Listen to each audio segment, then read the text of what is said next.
Welcome back, everyone. Boy, today is a tough day. It's a sad day for all of us here at Channel 2.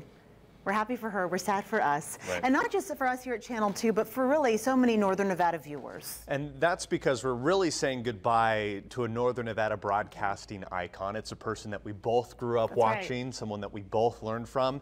And that person is Erin Breen.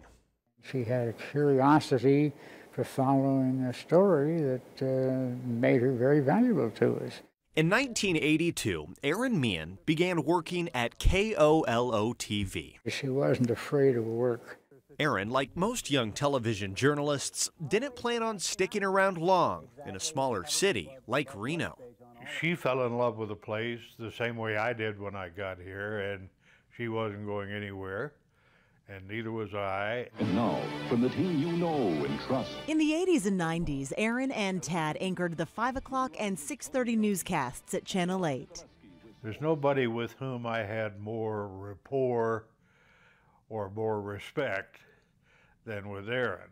Their ratings were huge, and part of that was because Breen always put the story first. Erin never approached the job as though her job was to look pretty and smile nicely. She approached the job as a reporter. She's very sensitive to those that she interviews, but she's also very tough and firm when she needs to be as well. She was just as dedicated to the news and the viewers behind the camera as she was in front of them. I don't know how many times we took phone calls where people said she's only wearing one earring. Well, she'd taken it off because she was working the phone until the last minute. She never got it back on. And sometimes they would fall off by themselves. Tonight when you will for parking and meet it. There's only one thing more important to Erin than being a journalist, and that is being a mom. We've decided that tonight will be my last night on the air for a while. That goes without saying. We're going to get a ton of phone calls on Monday. This is the prime edition of KOLO Eyewitness News. In January of 1990, Erin welcomed her first child, Sammy. In case you missed this little announcement at the first of the newscast, the long wait is over. It's a boy. This is well worth it, I tell you. It was a long time coming. Maybe there was some baby spit on her shoulder or something like that. It's almost like wearing that as a badge of being a mother. Erin had 2 more children, Johnny and Megan, and would eventually leave Channel 8 to raise her kids. But in August of 2006, With Erin Breen, Erin made her return to local news. Vice President Dick Cheney visits the biggest little city. This time, right here at Channel 2. Those stories and more on this Tuesday, August 29th, 2006. We were looking to relaunch our morning show with a new, harder news edge and serious newscast, and no one better than Erin Breen to come be part of that. Here at Channel 2, she reported it all for us, from politics to the day-to-day, everyday story. Out in the field when we're both working the same story, and that's always a high and a long hug.